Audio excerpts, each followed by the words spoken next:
I guess I just think of if you have to fix whatever the refrigerator, and you don't Hmm. look, the refrigerator's broke, and you don't look to see what tools you need, and you just go randomly start buying tools and bringing them in, and then just kind of poking them in the refrigerator. Well, that's not the right one, and then so you go back to the store and you buy another tool, and you come back and well, that's not the right one. Well, that's the way most people approach leadership.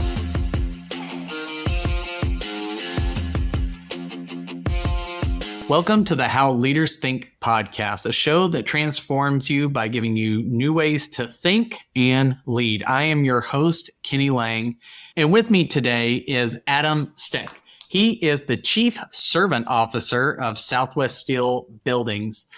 He also founded the company, and they are based out of Mineola, Texas.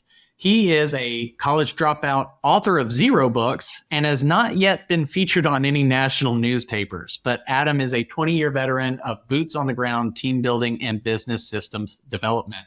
Adam has a passion for building people through leadership development, teaching practical lean concepts, and building authentic relationships in addition to steel buildings. All of this that he does by walking out Southwest's purpose to honor God, build people, and spread joy. Welcome to the show, Adam. Thank you, Kenny. It's a pleasure to be here. Well, as I always start our conversations with my guests, what is on your mind, Adam? I think the thing that's been running around my mind and we've been focused on pretty heavily over the last year is this concept of leadership development and using the concepts of lean, like the Toyota production system, and teaching lean and merging those two together and using that as a very practical conduit to teach both lean concepts and teach leadership development in the same vein. Interesting. So you're really bridging two schools of thought together, and combining that. Out of curiosity, what led you to connect the dots between those two? I went on a Japan study mission last year, and the gentleman that I went on that with, his name's Paul Akers, and he wrote a book called 2 Second Lean. And it really is kind of bringing down all these very heady concepts of how to apply lean to your business and bringing them down to the ground level to where you can apply them and teach them very practically.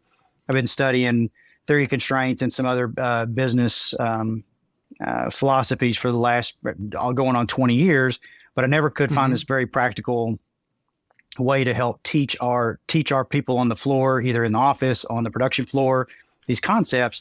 But where I linked the two together was whenever I went on this trip and saw him actually leading the trip. And so when, he would say something like, stop and fix what bugs you.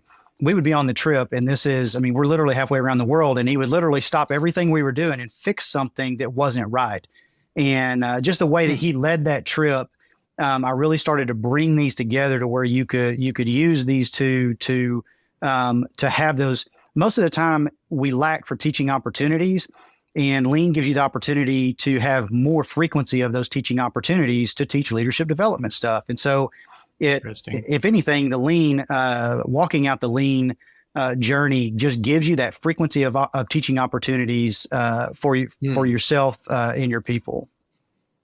Gotcha. So it sounds like you wanted to teach leadership development, continue to pour into your team, but you didn't feel like you had a great vehicle to deliver it, and bringing in the lean piece and how it's practiced allowed you to increase the frequency of teaching opportunities, bring it down, make it more accessible for your people. Is that right? Absolutely.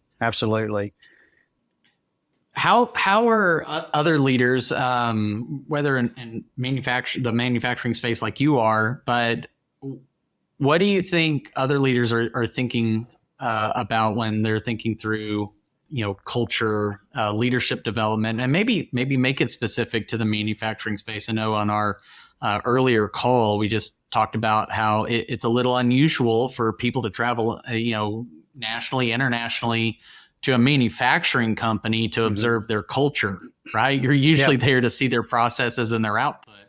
Yeah. So, what's making the difference there? What is setting you apart? Like, why is that coming such a stark contrast in your industry?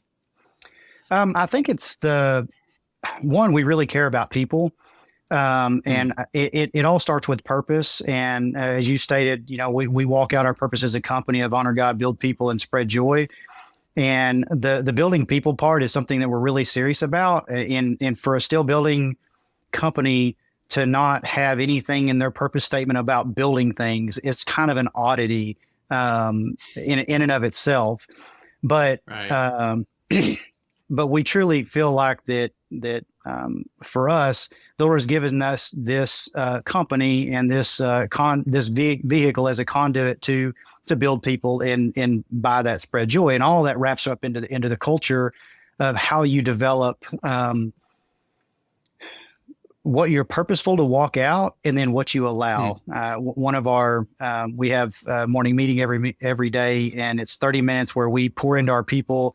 And then we give them an additional 30 minutes after that they're not allowed to produce anything. They're just allowed to improve their areas, improve their workflow, improve their processes. So we take an hour out of each day that we're not, quote unquote, producing anything that the customer wants. But we're saying, hey, we're going to empower you, and we trust you to make these changes on a daily basis. And we're not just going to tell you we want you to continually improve. We're going to give you the tools. We're going to try to train you on the skills that you need. And we're also going to give you the time and the resource to do it. And so we really put our money where our mouth is on that. And that's a part of really genuinely walking out what lean looks like. It's focused on, lean is about building people. It's not about building even a better process. It's building the people where they can see how to do things better themselves. And I think that's one of the things that gets missed quite often. And particularly when you talk about the leadership space, you and I talked, and I mentioned this earlier, is one of the problems that the leadership space, or, talking about, what do I do? Like, how do I become a better leader and all this? There's so much noise out there because everybody's got something to say, right? Social media has given this huge platform that anybody can say anything. Matter of fact, I'm saying stuff right now. You're saying stuff. But it's people are not really locking in and equating what is the value for me and where I'm at. And I think that's the hardest thing where for people right now is to cut through all the noise and figure out what's meaningful to me, my company, my team, and so forth. Gotcha. So it sounds like you're figuring out that the timing of when do we apply these things, because there is so much noise, as you said, is something that I've been thinking a lot about recently is people taking this everything all at once approach. I've got to do every leadership thing or every self-improvement thing, every discipline thing, and I've got to do them all, and I got to master them all in the next week. Otherwise, I'm going to be a terrible leader. Do you find that that's true? Was that true of yourself early on, or do you see that with other leaders that they're sort of weighed down by the amount of information, recommendations, and advice that are flooded their way? Absolutely. I don't know if I'm sure you've heard the term yo-yo dieting. I think there's a massive, there's an epidemic of yo-yo leadership where everybody has tried everything, and it winds up making them to where they don't really respond well to anything. And because they're focused on the wrong thing. They're focused on the equivalent would be the scale if you're trying to lose weight. Well, they're focused on the results of the company. If I'm really doing leadership right, my P&L is going to look better at the end of this quarter. Well, actually, it may not. If you're doing leadership right, you may have had to invest that $100,000 into your team that comes straight off the bottom line, and it made your P&L look worse. Maybe you even went into the red. And so there's this. It's really honing in, and I'm going to say it's the focus and understanding what your company needs.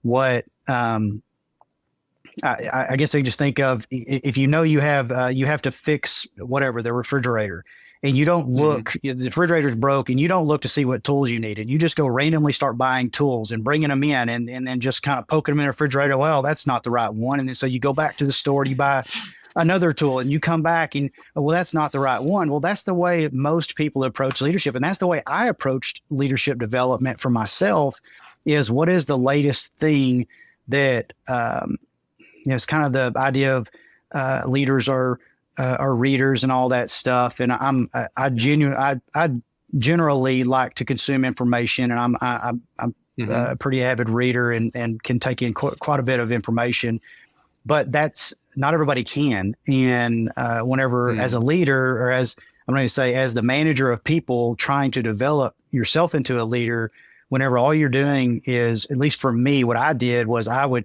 intake all the John Maxwell stuff, all the entree leadership stuff, all the whatever great stuff, helped people at a fantastic rate and pace, but it wasn't something that that I could come in and then just spew all over my people. And it's like, okay, now we should all be leaders now.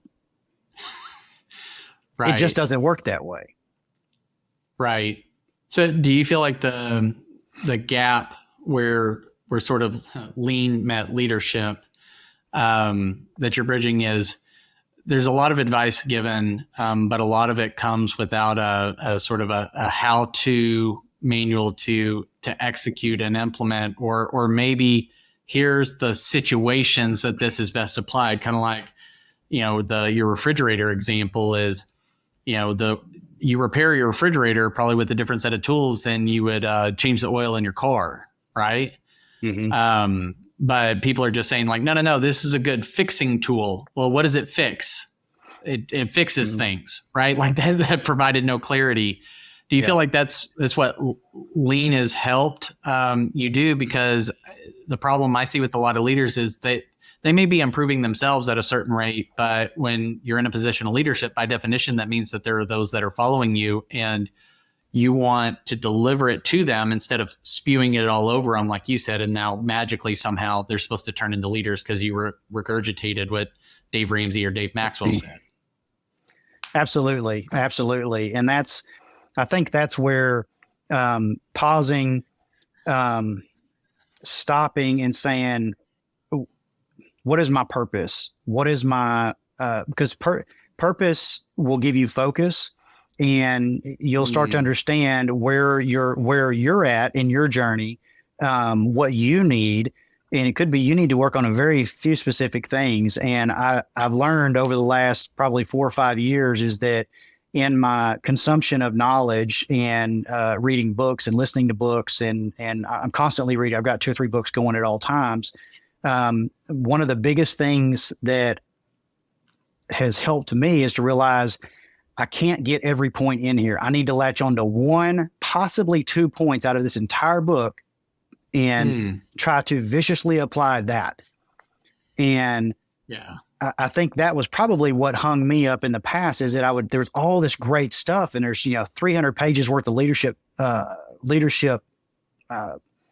nuggets, but you go back and try to apply all of them, and you wind up applying none of them.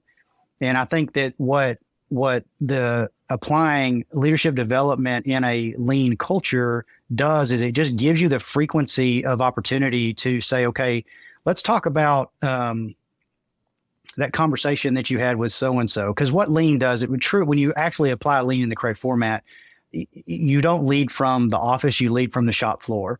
And so whatever the shop floor is, if you're an accountant and you run a CPA firm, then your shop floor is actually at the bookkeeper's desk and at the junior CPA's desk, helping them figuring out what they need and all that stuff. If it's a manufacturing environment, it's on the production floor. For us, it's manufacturing steel beams and panels and trim and that kind of stuff. Whatever it's called the Gemba in the lean terminology, but whatever the Gemba is, the shop floor is for where the value is being added for the customer. You have to lead from there. And when you lead from there, you're going to have more interaction with your frontline team members. And just by naturally having more interaction with your frontline team members, you're going to have more opportunity to coach and train and lead them based on what they're actually experiencing, instead of what some seminar says you need to bring people in you need to bring people in and give these things that they may be great in and of themselves, but they're not what the frontline team members need to grow right now. Yeah. So that makes me think of a quote. And talking with a friend of mine is he'll tell me so that it's not what you know, it's what you can execute or what you do. Yeah. And he also had another one is if more information was the solution to all the problems, we'd all be billionaires with 6-pack abs. Yep. So if it makes so much sense to meet people where they're at and address leadership opportunities in the moment, in the situation, I can't imagine anybody listening right now would go, no, that's the dumbest thing I've ever heard. Enough of this episode. Like, I can't imagine anybody saying that. But at the same time, what you're doing is causing enough of a stir because it's different. What is keeping leaders from going to where the production value is being created? Why do they keep trying to bring people to them? Is it because that's what they've seen and think that's okay? I'm just going to imitate other more senior leaders because that's what they're doing to me. Or do you think that there's some other misconception about the way in which leadership should be transferred or taught or developed? Yeah, I may step on a few toes here. And by all means, and probably got steel-toed shoes. Frankly, I think it's okay because as leaders, I think it all starts with the humility of the leader, and I think. If you run a business, you start a business, the end goal for most people is you start a business, you build a business, and you get it to the point where you hire a bunch of people. The business can take care of itself. You can go to Cancun and kick your feet up and drink, whatever they drink on the beach in Cancun. But and that's okay if that is the purpose of the business is solely to produce profits for the benefit of the owner. I think in that case, the most you'll ever reach is really good management in that scenario because the leadership starts with the one. There may be a caveat to this, but with the one with the most authority to make decisions. And if there's not humility coming from that position, then you're not going to have humility from anywhere. And leadership is first and foremost, it has to have a foundation of humility and respect for other people. And I think that what's keeping people in the office and not on the shop floor is maybe it's a lack of humility. Maybe it's they don't really know what goes on the shop floor, and they may be embarrassed if somebody. You go out there and say, hey, what do you need right now? And they start talking about some, machine or wrench or whatever that would make their job better or whatever the case may be. They may not have that connection there. And I think that is one of the things that leading from a lean perspective or a lean culture does is it gets you in the mix and forces you to know what's going on with your team and your frontline people. As a matter of fact, you can lead a lot flatter organization running a lean organization than all these layers of management because so-and-so's got to manage so-and-so and so-and-so's got to manage so-and-so. And by the time information actually gets up to people with authority to make decisions, it was a game of telephone, and what you actually decide doesn't really impact the people on the floor the way that it could. But right. I don't know. I do know it is very hard work to do all the stuff that is required of a leader in say a CEO role or a president's role, and then also go out and spend time on the floor. But it is an absolute must, and I cannot emphasize that enough. If you want to know what's wrong with your business, go ask your people that are adding value to whatever product you're selling to your customer. They will tell you. They'll tell you exactly what's wrong. But they have to trust that you're not going to slap them down, and that you're gonna listen, humbly listen, and do something with that constructive with that information.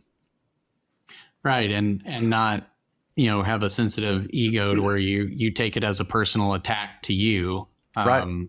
They're really they care about oftentimes I think you probably agree, they care about the customers and the people they're producing value for, and they want them to get the most benefit from what they're doing.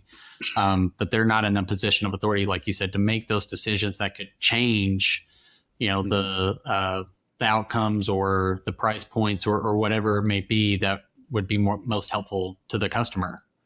Absolutely. And I know one of the things that we do is we give every person in our company the authority to stop immediately and fix something that's wrong. They don't have to ask permission. They don't have to, if something, particularly if it's something that is directly affects the customer. Matter of fact, they don't have permission. The expectation is you're going to stop, and that you will never let that stuff get to the customer, because that doesn't spread joy. So you filter everything down through your purpose. That doesn't spread joy. That's not excellence whenever you let bad product go out.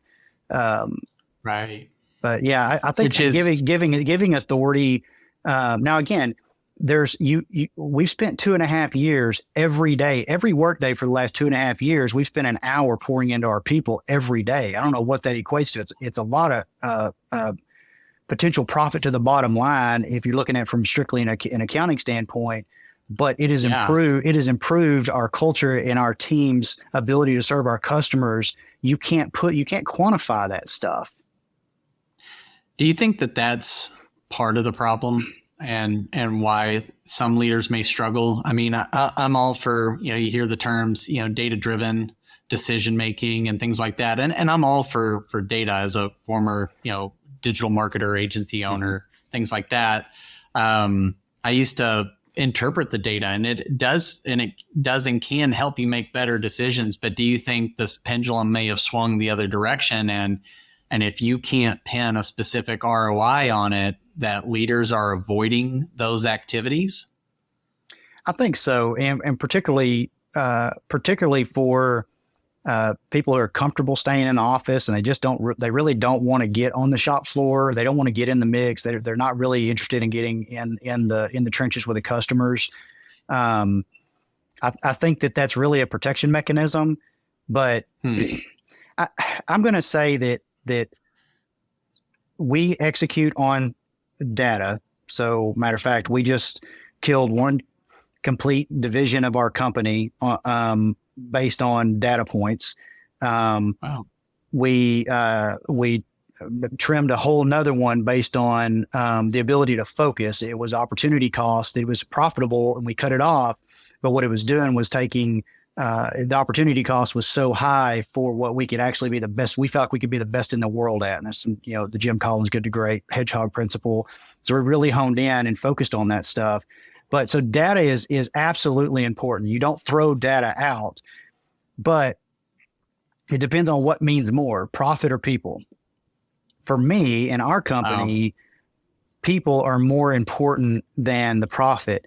You have to make profit to continue the operation. So somebody that says profit doesn't matter, they're lying to you. Profit does matter, but it's what is the main focus. And if your company is set up correctly, if you focus on the people, the profit will come.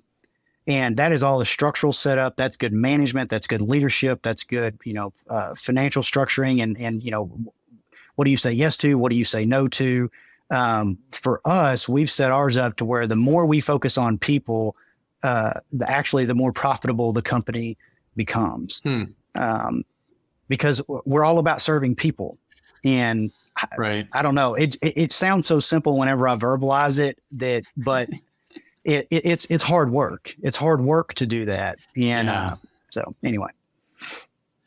Probably because it's that, like you said, 2.5 years of an hour a day. That's not a one-time project. It's not just hey, we had a pep rally meeting around an initiative or something like that, and then everybody went back to work and it was business as usual.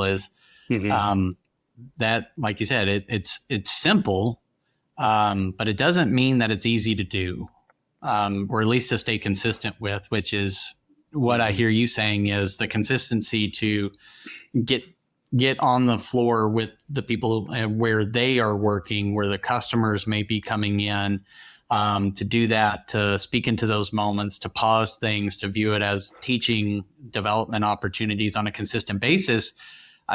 that takes a lot of mental and emotional energy.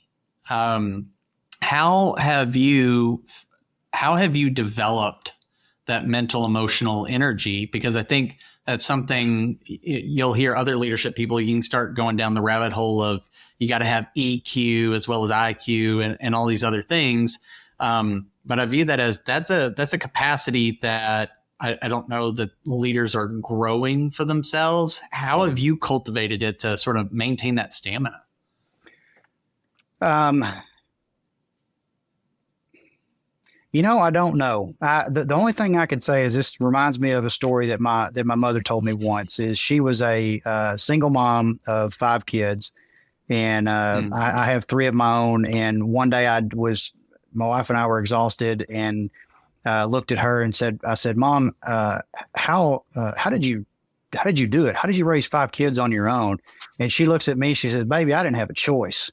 And I feel like that whenever you commit down the road, that it's not really a choice. It's just something you figure out how to do. But it takes prioritizing that the people in our company do matter to me, and that our customers do matter to us, to me personally, but us as an organization, as a company. But yes, it is. You can get burnout. I mean, frankly, if I was to be honest with you right now, I'm tired. Even though I just came off of a 5-day vacation, there's we've got a leadership meeting at 7:00 in the morning for, we opened up for volunteer. Anybody who wanted to work on personal leadership development. And so, I'll be working on that this afternoon, and I'll be up here at, it's probably 6:45 in the morning, getting ready for, the team that volunteered to come in, and we'll be coaching them in the morning. Wow. But yeah, it takes an extraordinary amount of energy. And the only thing I can say is, maybe it's similar to the way a pastor would prepare. They genuinely care about what they're doing, and they want to make sure that the people that are receiving what to them what would be authentically God's word being taught to them. But for me, it's that we're continually focusing on what is going to grow that individual for whatever time God has them here. I don't know how, and I tell everybody who comes in the door, I don't know how long the Lord's going to have you here, but I do know our goal is that you are better off when you leave than when you got here. And that's financially, spiritually, professionally, all of the will of life things and all the different areas that you're a better position to do life when you leave.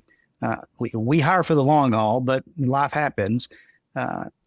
But it's that focus in mind that, I don't know how the Lord's going to use that person, and I may not have but just a small window of opportunity to pour into them. And can I be excellent in pouring into that person for the time that they're here? Yeah. Out of curiosity, if you happen to know it, what's sort of the average tenure for your company? We have a whole slew of, so we started 20 years ago. I've got people that have been with me 14 years, 13 years, 12 years, 11 years. And then we have kind of a group of younger, if you will, that have been here 5 years or less. But I think even to say 5 years feels like an eternity when you look at how fast people are moving from job to job, or you hear about companies that they just can't, they say, I can't find good people. I mean, different professions have been hit differently through COVID and now feeling, we're mostly past, a lot of COVID, but I mean, manufacturing, supply chain, logistics were hit pretty hard. Yeah. How did you through something that's arguably one of a pretty tough economic time, like significantly in our human history, let alone U.S. How does what you're doing and how you've been operating, how does that either strengthen or allow you to weather the storm? Because 20 years is no small feat. You know the statistics as well as I do about failure rates in first 12 to 18 months, then 5 years, then 10 years, and past 10 years it might as well be like half of 1% of businesses started will ever see, 11 years. What's helped you not just maintain that longevity, but also to survive? And it sounds like even thrive on the other side of a really tough economic situation. 1000% culture. We are super intentional about culture. I've got a saying around here when we hire people, even with when we're kind of vetting customers, whether we want to deal with a customer or not, is what you let through the gate breeds in the pasture. And, you really have to be cautious and conscious about who you're letting into your organization. And we go for culture fit first. And typically, if they're a culture fit for us, they are going to have the ability to learn the skills that they need. And we'll teach them those skills. But when you're getting in a position where you have to hire for skill, it's just going to be a matter of time before you kiss your culture goodbye, because they just don't always work that way, that you find somebody that's going to fit your culture that has the skills you need. And that's probably part of the reason why the current environment is just so topsy-turvy, is because it feels like people are jumping because somebody's willing to pay a little bit more for that skill that you have. That's fantastic. But things move so fast is that skill may be, it will be obsolete in 24 to 36 months. There's no doubt about it, whatever that skill you have. So we focus on people who, we call it mindset over skill set. And so that they've demonstrated in the past, and that they're going to fit in with our culture, and our culture is mindset over skill set, is that at whatever point it stops adding value to the customer, we have to figure out how to unlearn and relearn something new that's going to add value to the customer. And so then you start talking about the culture becomes everybody's looking at how can they upskill to better serve the customer and better serve internal and external. You don't get a whole building full of people who are worried about, well, my degree says whatever on the wall, and that's what I'm going to do. Fantastic.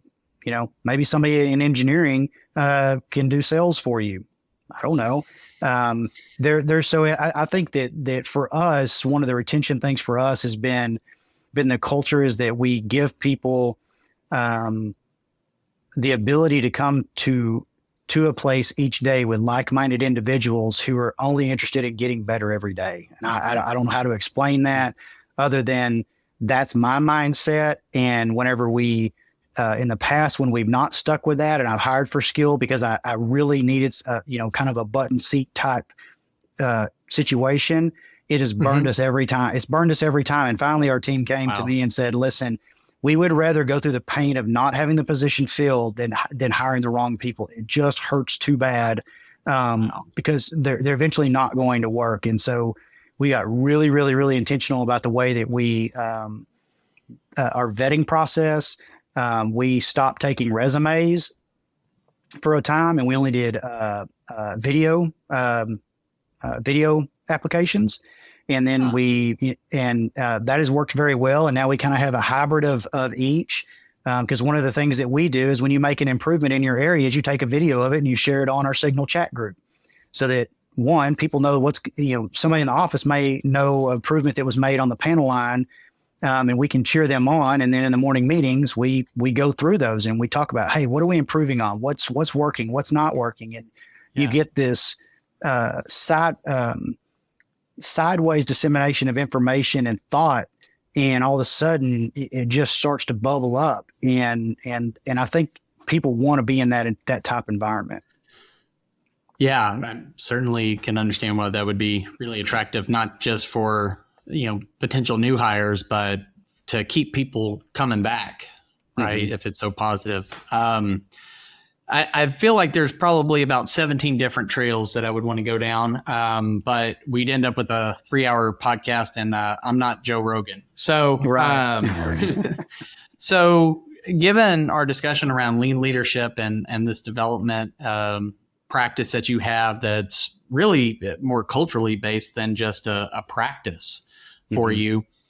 If a leader, a young business owner or new business owner is listening to this, what's a first step or a baby step they could take in the next 24 hours to make progress toward this so that we do avoid the more information, inundation sort of thing, and they can actually start to see some transformation for themselves? Yeah, I always come back to purpose. So for a company, if you run a small company or any size company, why do the owners choose to leave the lights on in this place? Why are they not taking the money and doing something else with it? So if you don't know that answer, find that answer out. I think that would help you kind of shake off all the other noise and say, okay, do I align with this? Because that may be why you're not growing, is because you don't really align with the purpose of the company because you don't know what the purpose of the company is. I think as an individual, answer the question, what has God built me to do? What is my passion? Where do I feel like I can make a dent in the universe? In Christian terms, it'd be what has God built me to do? How does He design me to minister to other people? And I think that if people will stop, answer those questions, and then use that as a filter to filter all the other stuff coming in, and only receive stuff that starts to help you fulfill that, go down that path, and it'll help start to narrow and focus you in that direction. I think that's a really, really good start. Most people, in my experience, don't have focus because they don't know their purpose. That'll preach. Well, Adam, I really appreciate your time and sharing, what you and the Southwest team have been doing, and why it's easy to see why people are coming to your shop to check it out, maybe even clean a toilet or two. So there's something behind that. If y'all want to find out, message him. But if people are interested in the work you're doing with Southwest and your teams and leadership development, they want to know more, where do you send them? You can go to our website, go to buildsouthwest.com, buildsouthwest.com. You can follow me on LinkedIn. We try to post what our morning meetings are about, what our leadership topics are about. I try to keep, because I do want to encourage other people to lean into that and put the effort in and energy in to doing that. So go to our website. Right there you can see our purpose, mission, and values. There's a button right there on our homepage, and you can see kind of what we've developed and the way we filter things. Like everything filters through that. And LinkedIn would probably be the best way to hit us up. Southwest Steel Buildings on LinkedIn, or you can look for me personally, Adam Steck, on LinkedIn. And we'll link all that up in the show notes so people can find that pretty easily. Well, Adam, I enjoyed the conversation, and I probably will have some more ideas where we need to talk in the future. But thank you so much for coming on today. You bet. Thank you, Kenny.